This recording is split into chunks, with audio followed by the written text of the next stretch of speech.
extraordinarily extensive range. So without further ado, Toby Morrhall, good evening. Hi, good evening, and welcome to this tasting with Marcelo. I'm delighted to taste with Marcelo. He's a brilliant winemaker and a very good communicator, so I think we'll have some very interesting insights from Marcelo this evening.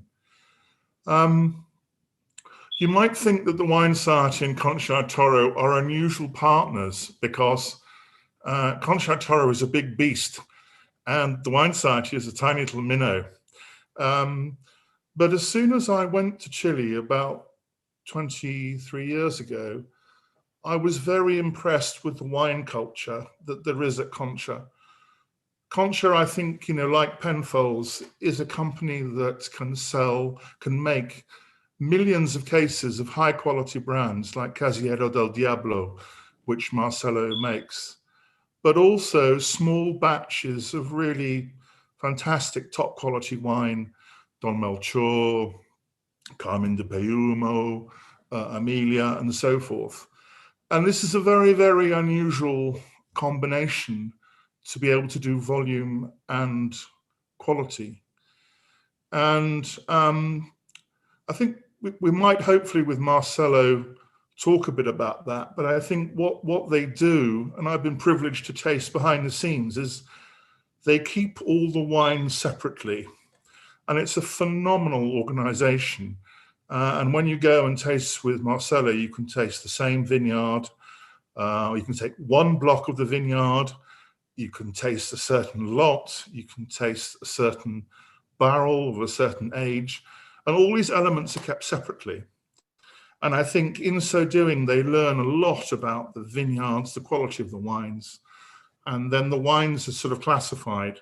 And if it doesn't quite make the grade, it's declassified. And I think in this way, by keeping all the wines separate, Concha, which has, 10, 11, 12,000 hectares and buys in the same amount, and yet produces wonderful, distinct range of very different varieties: Pinot, Chardonnay, Sauvignon Blanc, Cabernet, Mourvèdre, Carmenère.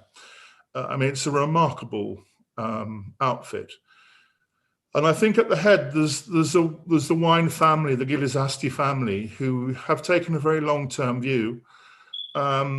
They've invested very wisely. They haven't built too many wineries, which take 50 years to get your money back.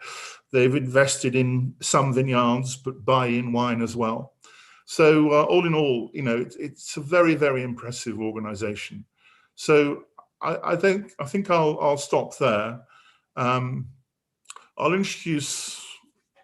hand over to Marcelo, and perhaps you could just maybe talk a little bit about how you are able to produce such good wines despite your massive size. Very few people do that.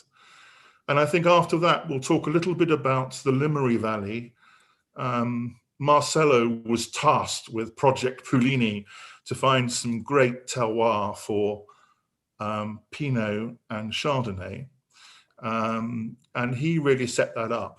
And then afterwards, we'll talk a bit about the Maipo Valley, which it just so happens that Don Melchor, the owner, built a house right on some fantastic soil. The second and third alluvial terraces of the Maipo, which basically are all around and in Santiago, are fantastic soil, gravelly soil for Cabernet. So Marcelo didn't plant those vineyards, but he's made spectacular wine. So Marcelo, over to you to explain a bit about the size and how you managed to do quality and quantity at the same time. Okay, well, first of all, welcome everybody. I'm very happy to work for many, many years with you, Toby, and with the people of the Wine Society. And of course, in some tasting there, take contact with some members. So it's a time that I really, really enjoy working with you. And of course, thanks Anna for the support and the help for this seminar. So yes, it's true, Toby. Concha y Toro is a big company. It's probably in the top 10 or top 5 biggest company today. But I think that you make a kind of a simile, pretty precise in terms of the comparison with the Penfolds. Of course, comparisons never are right or are good, but there are not many wineries that makes great volumes and also quality. And I think that one of the focus of the company is that we have 130 years of history. Concha y Toro started in 1874, started just in the Pirque appellation, which is a tiny appellation on the south bank of the Maipo River in Maipo, and also a couple of years after in Peumo, where we do in the northern part of Rapel the best Cabernet. And I think that the story, the heritage of the company helps a lot. And also I think that the company has a kind of a particular focus with the people that work in the company, people that at least on the technical perspective, I think that I'm working for 20 years in the company, 22, but I receive tremendous feedback from the previous winemakers in the company. I work a little bit with Pablo Morandé, which is one of the pioneers in Chile, a very smart guy looking for specific terroirs, as Toby said, vinify several lots and trying to check all the time where is coming the best quality. And also today we work with Ignacio Recabarren for, I don't know, 25 years. Another crazy guy, but crazy guy in a good sense. That a guy that really enjoy his work. Really, it has a great compromise with the quality. And I think that at the end, that is the result. It not matter how many cases you do, it's with the focus that you do. Yeah, I mean, absolutely. And the other thing that I've really enjoyed working with you and Marcelo, with Lorena Mora, and as you say, Ignacio Recabarren, is that I've always felt we sort of shared a similar palate. So, you know, when we tasted some wines, we agreed, yeah, that's good, that's not so good. And we worked a bit together, tasting together. And I think it's been a lovely partnership, I think. And I took Ignacio to Burgundy a little while ago, and I think came back and changed the style of Chardonnay, which had been very much blocked mallow and very high buttery, and it became after that very much more mineral. And I think it's always been lovely tasting with you, Marcelo, to have an exchange of ideas, and I think that way you learn a lot. I always learn a lot each time I taste with you. So I think it's you know, it's been a very nice relationship. And I want to say something, Toby, that I just want to say something that Toby probably is very humble, but this guy, it's probably the guy or one of the buyers or people that know the diversity of the country as best. And I think it has a beautiful palate, beautiful sense of origin. And for us, Toby helped and show a kind of a way very, very important in our careers in Concha y Toro. So thanks, Toby. Thanks very much. Well, I if I give a little bit, hopefully I think I probably learned more. Marcelo, tell us a bit about Project Pullini, because you were very much involved in spearheading the search for a place to make really good Pinot and Chardonnay. So how did you go about finding the perfect spot to have Pinot and Chardonnay? It's a great story. I worked, Toby, for a company in California 25 years ago or 30 years ago. That the name is Kendall Jackson. It's quite massive. It has a kind of some style of sweet, a style of Chardonnays or Pinots. But when I was working there, there are a couple people, and I remember one single winemaker from Australia that was working in Kendall Jackson, but she was Australian, and she got a great experience in the Burgundy area. So even when in the California, they do this type of style more commercial, which is okay, it's fine for many people like the style. I really start to see some identity in some lots when are completely dry and from particular areas.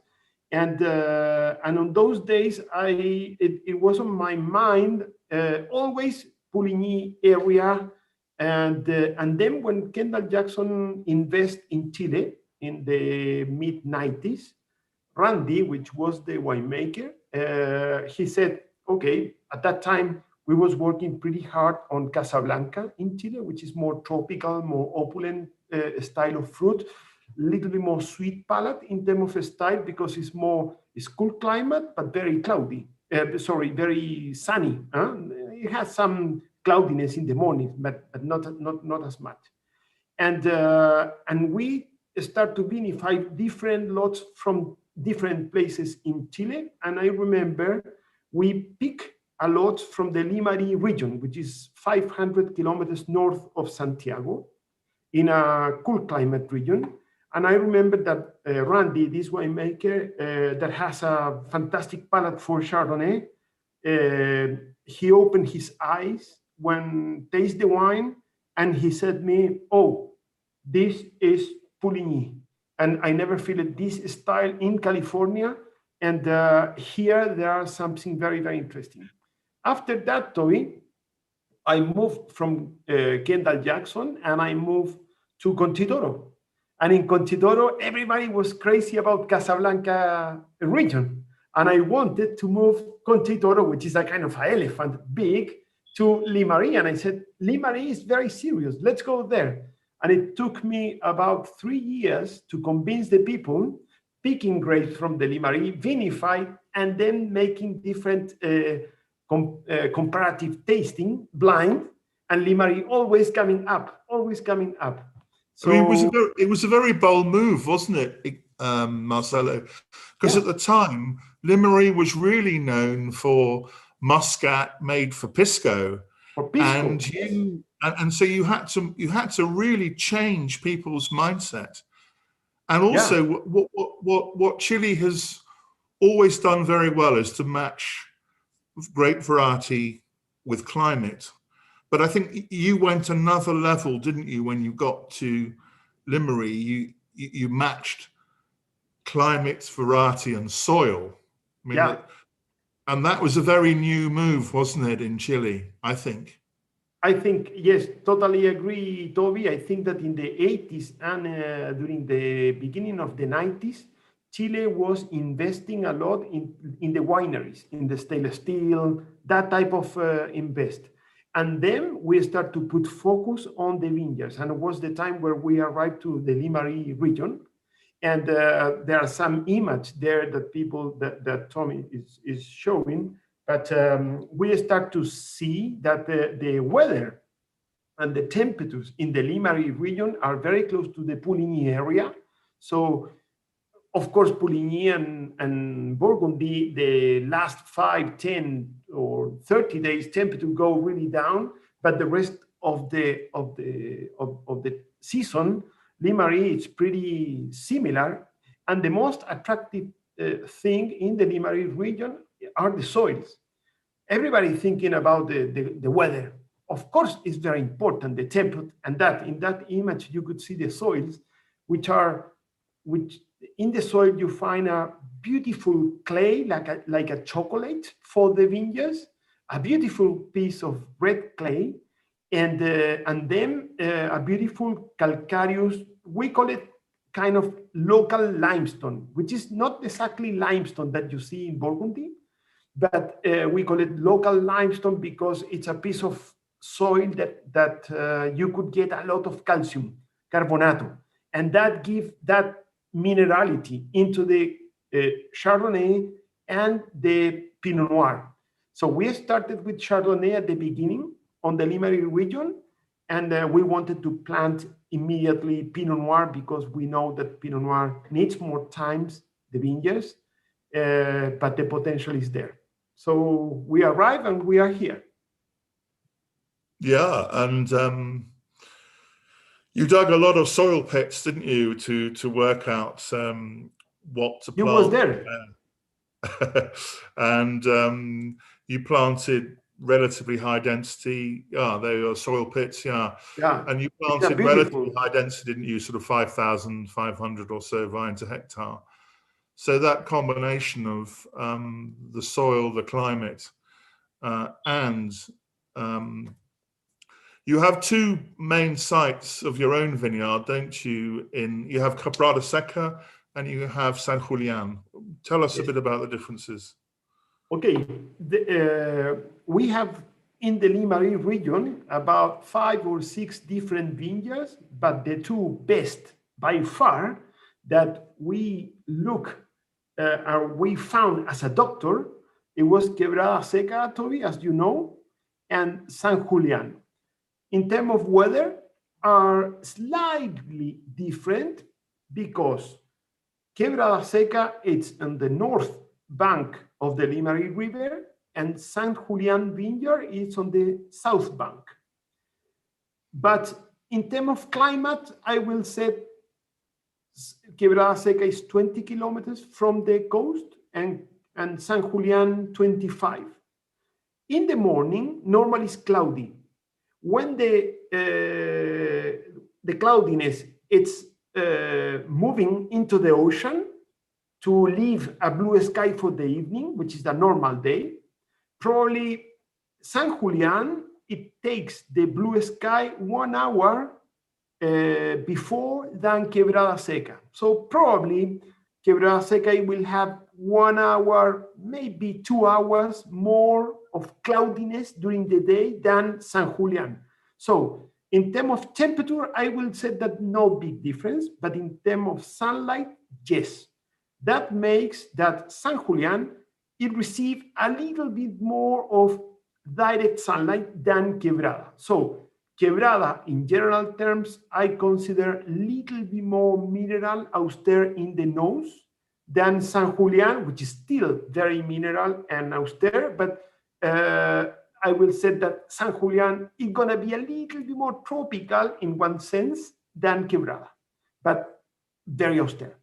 And then in the soils, you will find that San Julian in the south bank is very close to the river, so it's an alluvial terrace with 70, 80 centimeters of red clay over round stones, full or covered with calcium, like something similar you find in Gualtallarí in Argentina, right? That gives that very mineral style of wines.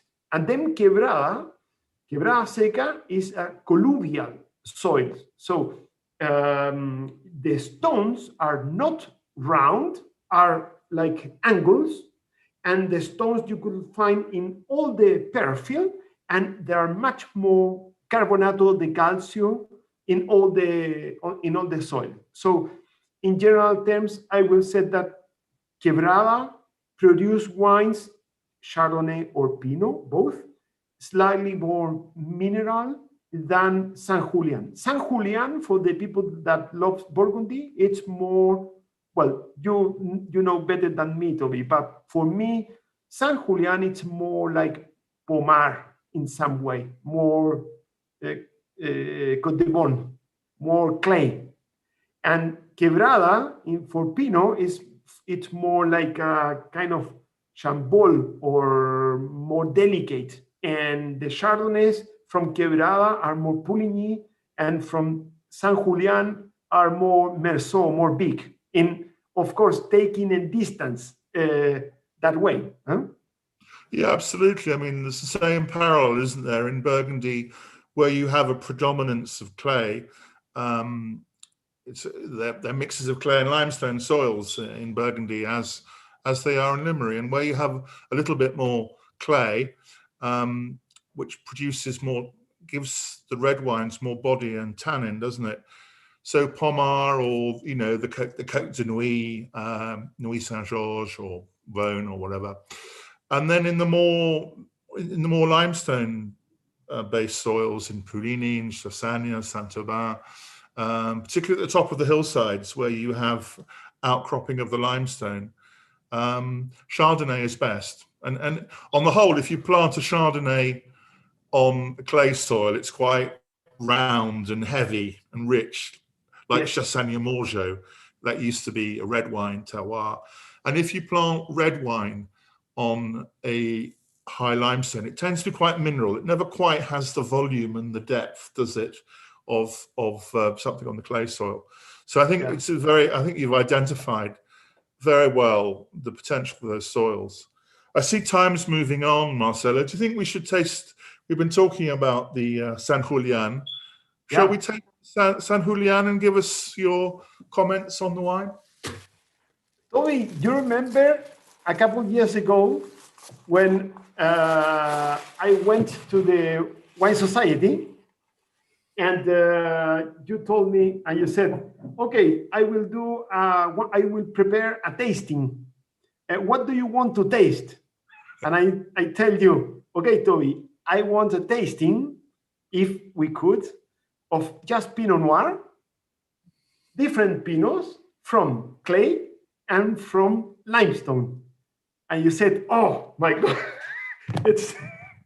but you did it pretty good, and it was very, very interesting.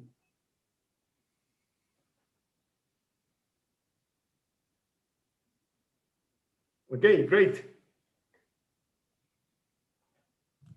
It has a beautiful perfume, doesn't it, this wine? It's so perfumed and intense.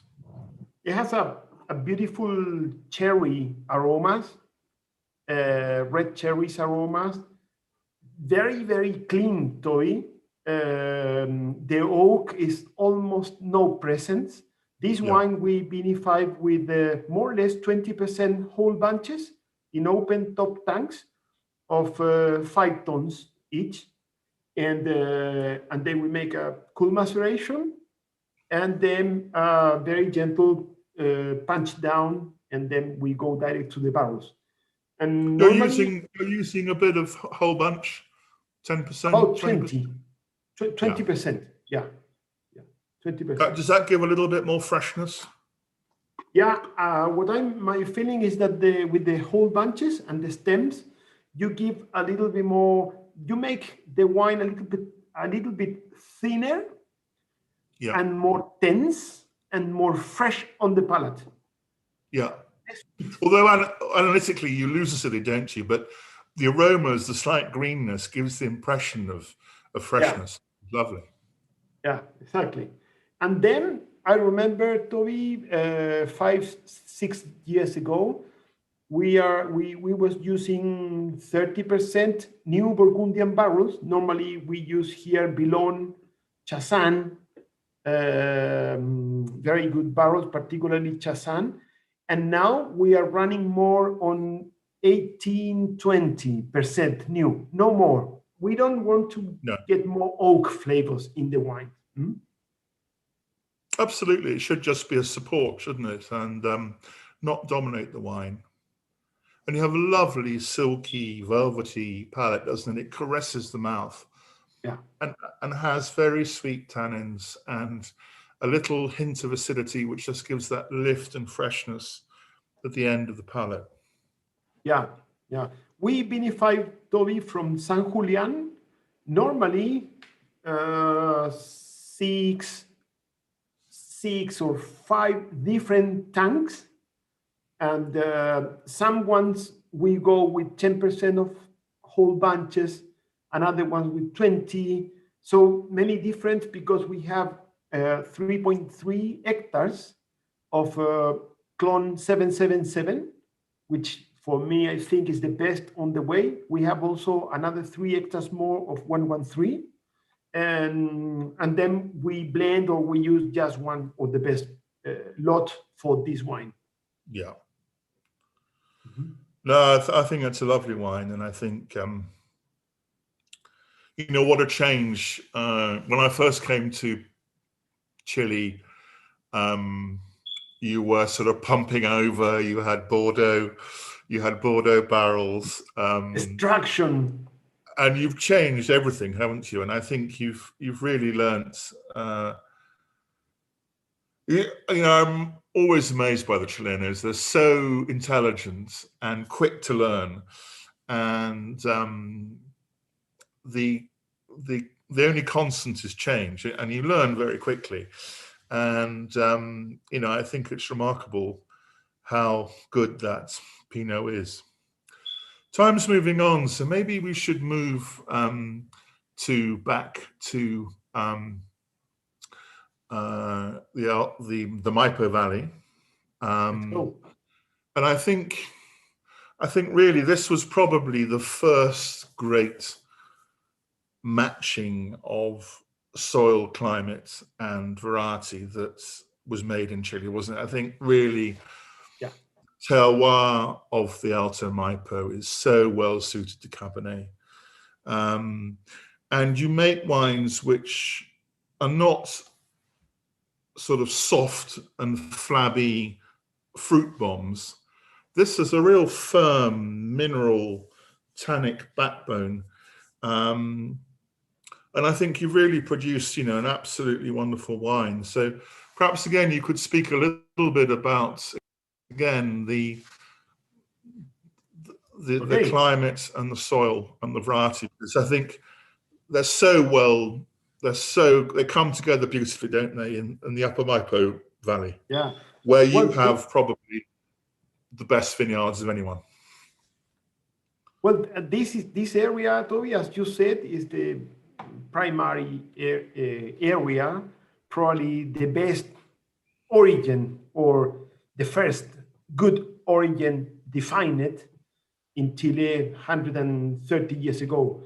I think that when people start to plant it 120 years ago, Cabernet Sauvignon in the Maipo region start to realize that is a fantastic place. It's a top place in the world, together with Bordeaux. Of course, Bordeaux is the king of the places for Cabernet Sauvignon, Merlot.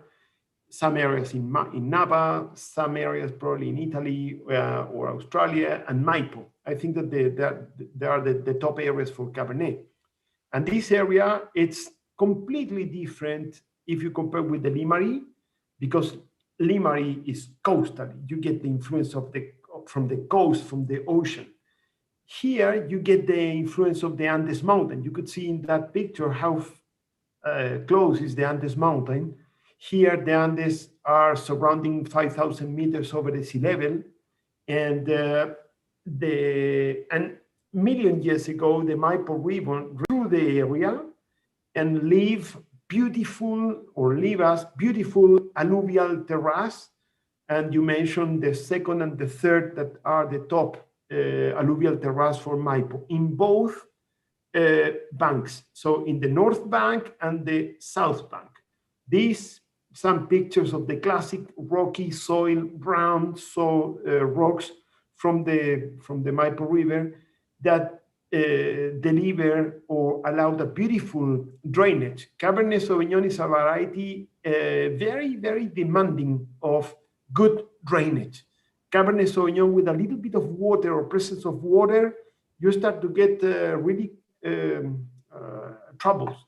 So in these type of soils, you get a beautiful drainage, and also in terms of temperatures, this area, the maximum temperatures are higher than in the coastal areas. The minimums are lower. So for example, just to get an idea, in Limari, in January, summertime, we get 25 maximum and 12 Celsius degrees of minimum. Here in Maipo, it's more continental. we get 30, 32 maximum, so 5 or 7 Celsius degrees more, and a minimum of 10, 9, or 11, so less. So the difference between day and night, it's great. It's over 20 Celsius degrees, and it's more sunny, because normally here in the Maipo region, the cloudiness almost it doesn't exist. So it's very sunny, and that sunshine or that blue sky from all the day allowed the Cabernet Sauvignon, the Cabernet Franc, and the Petit Verdo ripe in a very good way, but not so fast, because the mornings are very low. It's something similar of what happened in Mendoza in Argentina with the top Malbecs, in terms of that sunny days, but with very cool mornings. I don't know if, Toby, you have the same feeling, but this is my idea. Yes, although I think maybe Maipo makes finer wines. You've got limestone, haven't you, that perhaps comes from the water, which gives a nice mineral aspect to the wine as well. I mean, I think in Argentina, the wines are almost so much sunlight, they're almost slightly sweeter and rounder, whereas I think in Chile, there's a little bit more tension, a bit more freshness. And, I think you've had a lot of experience with making Bordeaux blends, and along, as you said, with Cabernet Sauvignon, you've planted Franc and Petit Verdo and so forth. So tell us a little bit about this wine, the Marcas de Casa Concha Etiqueta Negra 218. Okay, well, as we talk in Maipo region, which is located on the southern part of Santiago, the capital of the country, there are maybe 4 or 5 different tiny appellations, and probably the more recognized, the best areas or appellations are Peñalolén, which is a tiny, today the city is almost eating the Peñalolén area. Macul. Like Aubryon is being encircled by Bordeaux, that Peñalolén is being encircled by Santiago, isn't it? Exactly. Buin, where is located Santa Rita, which is another good brand here in the area. Pirque, which is located on the south bank of the Maipo River at 700 meters over the sea level. And just north is Puente Alto, again, 650, 700 meters over the sea level, maybe at 1 kilometer from the Maipo River. Second and third terrace, and this one is coming from Puente Alto. In Puente Alto, probably is, I don't know, maybe is the best area or appellation in Maipo. I really like Pirque, I really like Buin, but I think that where the big players are, it's in Puente Alto. In Puente Alto, it's Almaviva, the joint venture between Concha y Toro and Mouton Rothschild. It's Viñedo Chadwick from Errázuriz. We grow Don Melchor from that area. So 3 big wines for the country. And this wine is coming from this appellation. If you were comparing like a Bordeaux commune, do you think Puente Alto would be more Pauillac and maybe Pirque would be more Saint-Julien? Yes, definitely. Yes. You have more power and richness, don't you, in Puente Alto, do you think? Yeah. Puente Alto is more masculine and Pirque is more delicate, it's more feminine, it's more very elegant and round and soft, but not as power as Puente Alto. Puente Alto is very power. And tell us about the blends and the length of aging of the Etiqueta Negra. Well, Etiqueta Negra, Toby, normally in Chile, we go straight with the variety in the label. So Cabernet Sauvignon, Cabernet Sauvignon, Cabernet Sauvignon. And I really like the Petit Verdo and particularly the Cabernet Franc that we have in Puente Alto. So I wanted to, as you know, in Chile, just to get the name of the variety in the label, we need to have at least 85% in the bottle. So if we want to put Cabernet Sauvignon in the label, should be at least 85% Cabernet Sauvignon. I don't want it, when we started this wine, I don't want it to work always thinking on the 85%. I wanted to get more free. And if I want to put 20% Cabernet Franc, I go. So this blend we are doing for 4 years. We started in 2016. And normally we are running in between 60-70% Cabernet Sauvignon is the backbone of the wine. Then Cabernet Franc we use maybe in between 20-30%, and Petit Verdot normally we running surrounding 5%.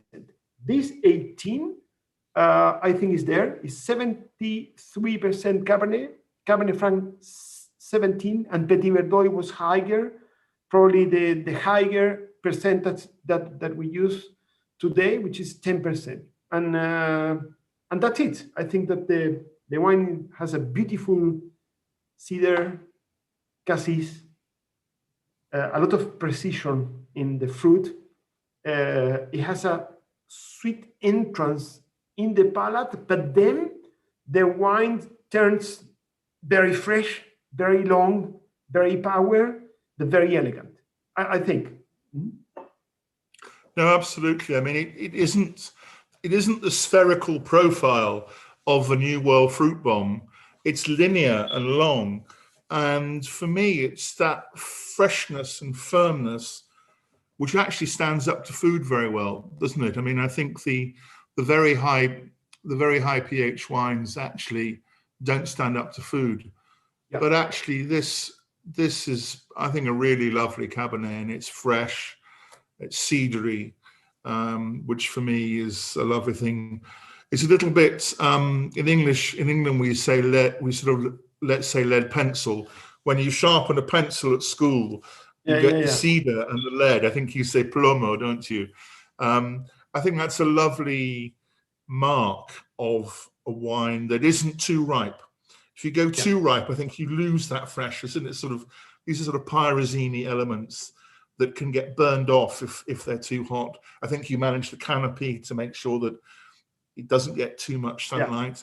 And it's not at all jammy, is it? I mean, it's high in alcohol. Perhaps later we can talk about alcohol, because you don't want high alcohol, but it's just that the tannins take time to ripen. I think it's a beautifully fresh, elegant wine, as you said, very long. And you want another glass.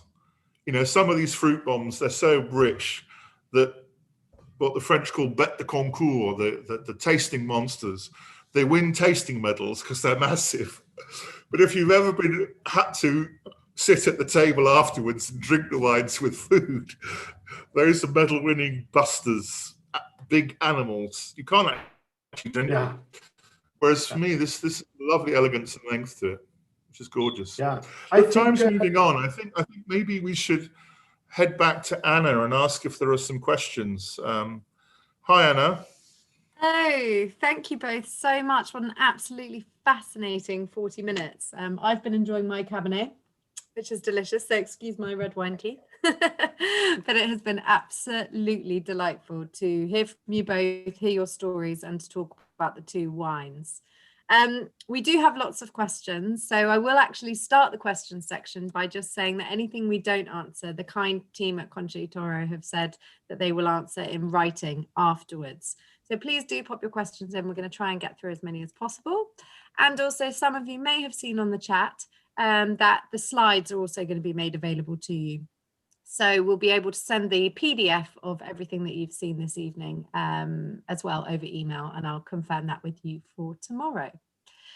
So I think the best thing to do would maybe be to start with a couple of questions on the Limari, on the Pinot, then move on to a couple of questions on the Cabernet, and then we can talk about some general questions as well after that. So to start with, we have a question from Gavin. Gavin has the Maipo and Limari this evening, and he'd like to know how it compares with the Saint-Julien. So I think it's really a question from both of you, but if Marcelo, you could start first. What's the comparison? How would you describe the two? Does he have the Maipo Reserva Especial? Let me find out for you. Bear with I me. think it's about £13. I think that was the one we've got for sale at the moment, so that would make sense. Yes. Yeah. I think that's right, and I think that's 18 as well. And then this is the San Julian is normally £20, and it's their top wine. So Marcelo can explain the difference. Yeah, well, it's the same vineyard. It's San Julian vineyard. As you remember, I talked that we have the best two block of 3.3 hectares. One is clone 777 and the other one is 113. Two Dijon clones, so French. We picked both blocks. We vinified completely separate, and normally from every block we have 3 or 4 different tanks with different, of course, different percentage of whole clusters. So what we do is that we taste the different lots, we taste the different barrels, barrel by barrel, and we try to select the best precision of fruit and tension for San Julian. And then the second selection is the Maipo Reserva Especial, which is still, if you put one by one, you will get more precision, more tension, more minerality on the San Julian, and the Reserva Especial. It's a little bit more simple, but still San Julian. So it's very close, huh? We are talking about really fine tuning. You maybe get a little bit more intensity in the San Julian, and maybe a little bit more controlled power, but they're the same family, aren't they? But just you've tried to grade the qualities, and that's your cut of the different qualities. Thank you. Well, we had the San Julian had some great comments. I thought I'd read a couple to you because I'm sure you haven't been keeping up with the chat. But Roger said fresh cherry. Robert commented on the depth. And Catherine said smooth. I think that was something that you were using, that sort of mouth coating, lovely, luscious feel, Toby, you were describing as well. Yeah, I think it's got lovely velvety tannins, isn't it? The quality of the tannins is very soft and sensual, and it's not it's like stroking a cat in the sense of the fur. It just glides over the palate, sort of frictionless tannins. And I think that's the quality of the tannins and the winemaking, because I think you can over extract Pinot and make quite tannic wines, but the quality of the tannins. Sorry. The quality of the tannins normally are coming from two things. One, the soil, and second one, the style of winemaking, if you extract correctly or not. In this case, the structure is very gentle, but the clay, as when I said, it's a kind of a chocolate, because it's a beautiful, beautiful clay. From clay, you could get very rustic tannins or very beautiful tannins. It's very important the type of clay that you have in the soil. In this case, it varies enormously, doesn't it, the clay? And red clay is very good, isn't it? Yes, exactly. Yeah. You get a sweetness without aggressivity in the tannins. That's true. Like Pommard Rougien. Rougien means sort of ruddy, because there's iron in the soil, and you get some red clay, and red clay does seem to produce a particularly fine quality of tannins. Yeah, yes. I know. Fantastic. We have also had, and I know we were supposed to be focusing on these two wines, but just naturally with it being from Limari, lots of questions about the Chardonnay. So I wondered, Marcelo, if you could take a couple of moments to tell members about the Chardonnay that you make from Limari. Yeah, well, yeah, I one of my favorite varieties probably are Chardonnay, Pinot, and Bordeaux blends, Cabernet Franc, and all that. And the Chardonnays from the Quebrada Seca are beautiful. Toby in the Wine Society has many. The Corte Marcelo, which is a very simple style of Chardonnay from the Limari, very mineral, austere, long, fresh. And I think that the typicity of the area is that you get a good minerality in the nose, not very tropical fruit, very austere, and quite dry on the feeling, in the mouth feeling, quite dry, not sweet, and beautiful acidity. I think that for the people that like Chardonnay, I invite to explore the Wine Society list of Chardonnays from Limari, not just Concha y Toro. If there are another one, go. You will enjoy pretty much the style of the area. Fantastic, thank you very much. I would like to ask a question on both wines, but we'll start with the Pinot if that's okay. We've had several members ask about aging them, and I wondered how long you would keep the Pinot in particular first. Oof, good questions, because the first year that, well, the vineyards was planted in 1999, so we don't have a lot of experience to say this wine will age many years or not. At least the bottle of wine I'm drinking today from 13, 14, so 6 years, shows very good, still when are very young vines. So maybe Toby could help us a little bit more. Well, yeah, I mean, I think I'd follow your advice. I think, as you said, isn't it, as vines get older, they seem to produce a greater depth and concentration of flavor. And so it'll be interesting to see. I mean, I think the thing is that I think these wines are very nice almost a year after they're bottled, because they're not as acid or tannic as a Burgundy. So you don't.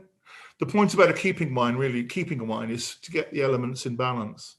And I think these wines really, right from the start, they're lovely balance and they're quite forward. But certainly they will develop complexity in the bottle. The aromas that you get from bottle aging. As Marcel said, I think it's it's great when you have 100 years of experience like you have in Burgundy. It's slightly unknown. Yeah, but I would think 5 or 6 years. I would agree with Marcelo. I think that's a good bet. Yeah, the big question is that we need to know very good for what reason we will age the wine, because there are people that probably likes more when the wines are young, with the fruitiness, with the tension and all that. So let's go. And we need more experience to see which is the real evolution of Limari with the time, and see if we like it or not. Maybe the evolution, we don't like it. Fantastic. Thank you very much. I'm conscious of time now too. As I mentioned, we will get all questions asked, but they're coming through thick and fast. So I will move on to the Cabernet. We've had a question. Actually, let's start with aging of the Cabernet, actually, because we've had a few of those as well. Similar answer, or is there a slightly different answer for the Cabernet in terms of how long to age?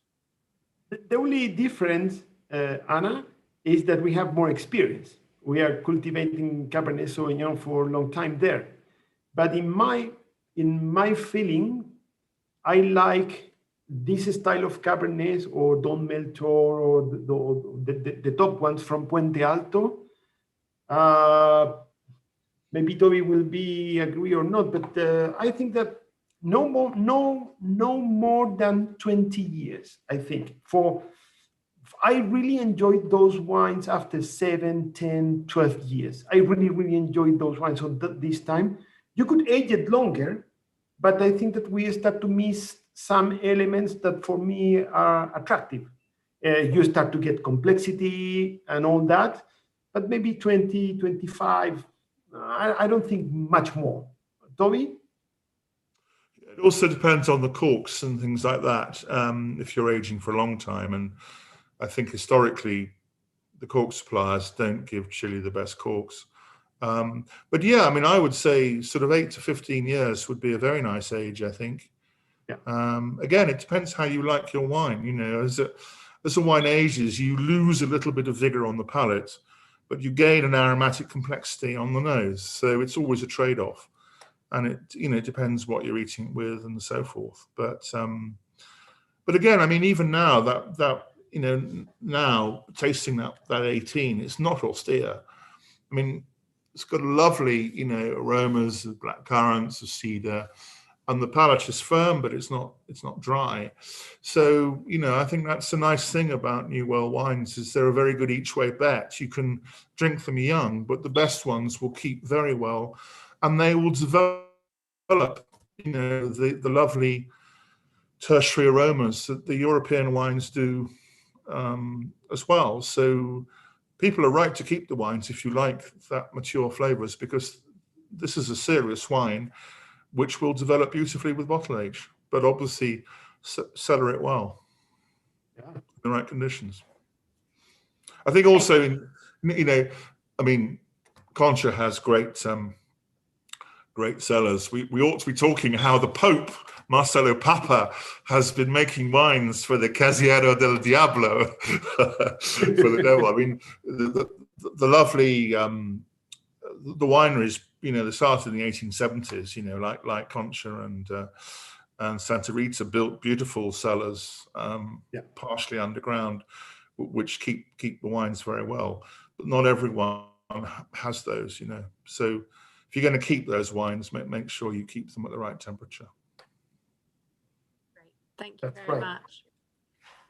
We have a question from Michael Betteridge on, you touched on it earlier, Marcelo, but a little bit more explanation on how the Cabernet Franc and the Petit Verdo influence the aroma and palate of the wine. Okay, it's interesting. The Cabernet, Cabernet Sauvignon is the variety that is the skeleton, the backbone of the wine. So it's the variety that deliver into the blend more tannins, more power, good elegance. It's very complete, the Cabernet in the Maipo, in the Puente Alto region.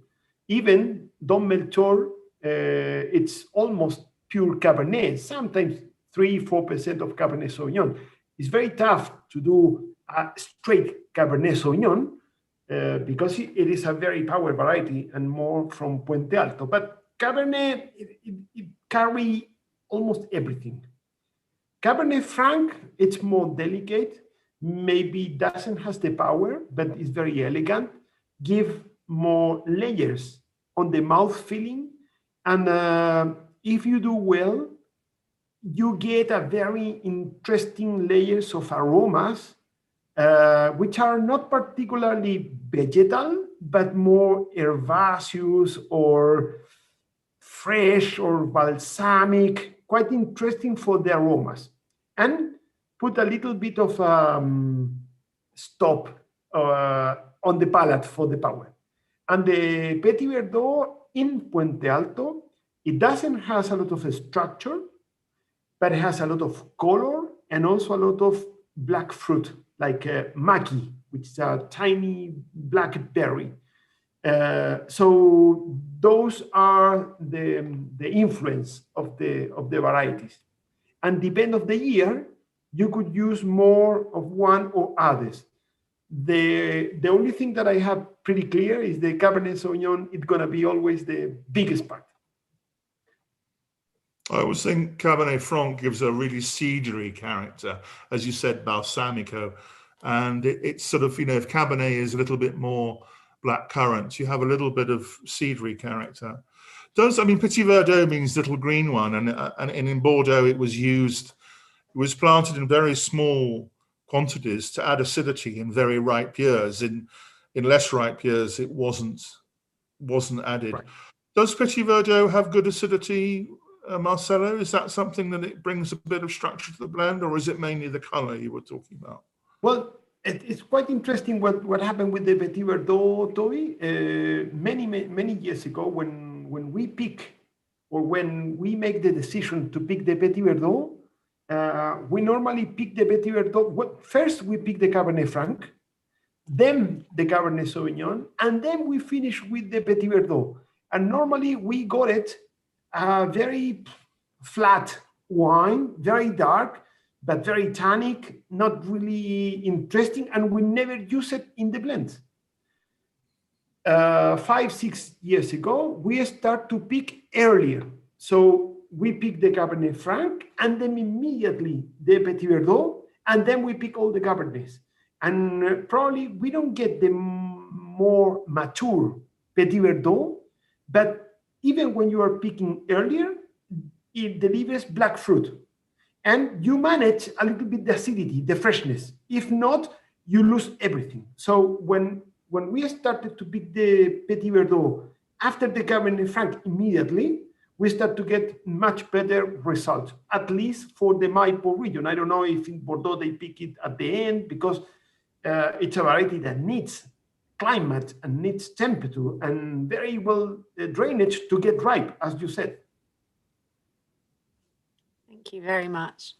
I have a question that the team behind the scenes have really enjoyed. It's not a question that we get very often, but I think a good one. Marcelo, what is the best bit of luck you have had in your career? Luck, good fortune. Good fortune. Good fortune.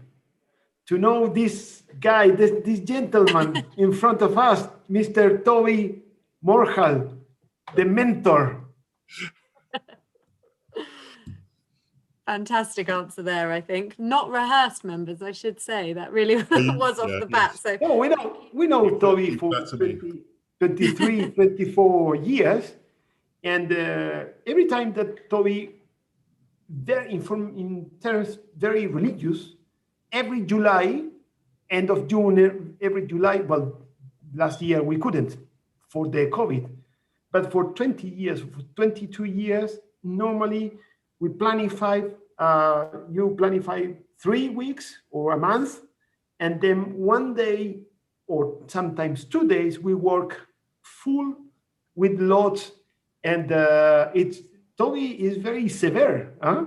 It's very tough with the lots. And so it put us on troubles, and we need to put the best lots in the table. So it's a wonderful experience. You're very kind, Marcelo. As I said, I learned such a lot tasting with you. And as I said, I admire so much the organization of Concha to keep all those lots separate. It's such a wonderful learning experience, isn't it? To see different parts of the vineyards, different clones with different wood. I mean, you feel like you're really learning about the vineyard and the qualities with this ability to keep things separate. I mean, and then, you grade the wines, and then they go up to a category or down to a category. But, I think you always maintain the quality of the levels of the hierarchy of the wines, because you say I'm tough. I think you're very tough too. If the wine isn't good enough, it goes down a level to the next grade.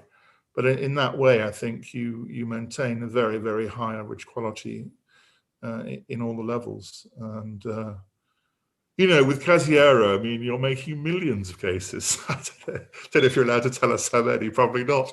But I mean, it's extraordinary the quality. An ocean. Yeah. But the quality you maintain, and also the organization of cellars. I mean, they have, how many barriques do you have in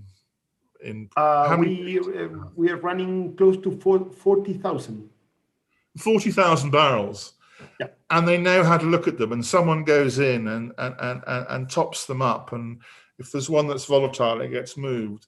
all that cellar knowledge and that very, very high quality is really a tribute to the organization. So it's a wonderful company. Thanks. Wonderful.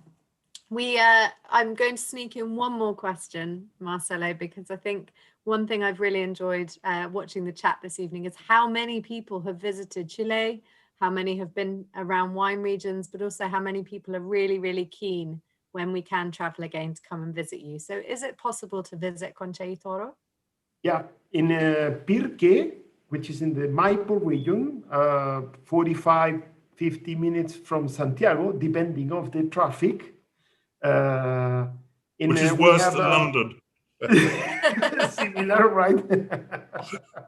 we have a very nice place where we have a tour through the Devil's Cellar, which is a Calicanto stones underground cellar built both in 1890s or something like that.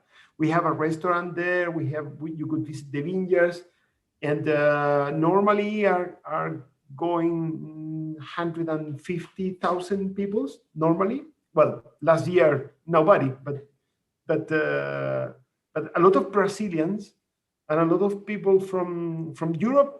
Maybe 20%, but 70% of the people probably is from Brazil. It's quite nice. It is a wonderful place to visit because you've got a beautiful house of the founder, Don Melchor, set in a most amazing park with beautiful Chilean palms that if the parrots haven't eaten them all.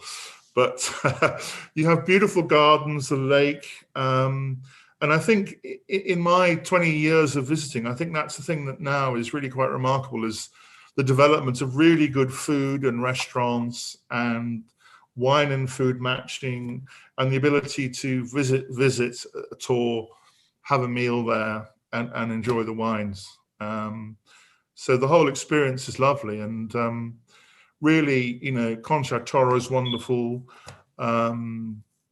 And it's a spectacular house and setting, so it's really well worth a visit. I'd encourage people to visit. I'm sold. You'll see me there as soon as you can, Marcelo. Right. I won't take up too much of your time. I'm conscious as well. We have overrun slightly. So I will hand over to Toby in just one moment. I did just want to remind members, we will get all the questions answered. There are still over 35 to go through. So we've only just had a drop in the ocean.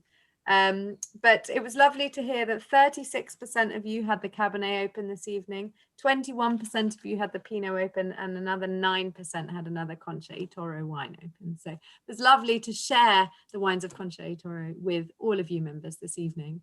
So I'll pass over to Toby just to finish us off. So thank you and cheers, everyone. Anna, thanks for all the organisation. And thanks very much to Marcelo, who's actually joined us from his holiday.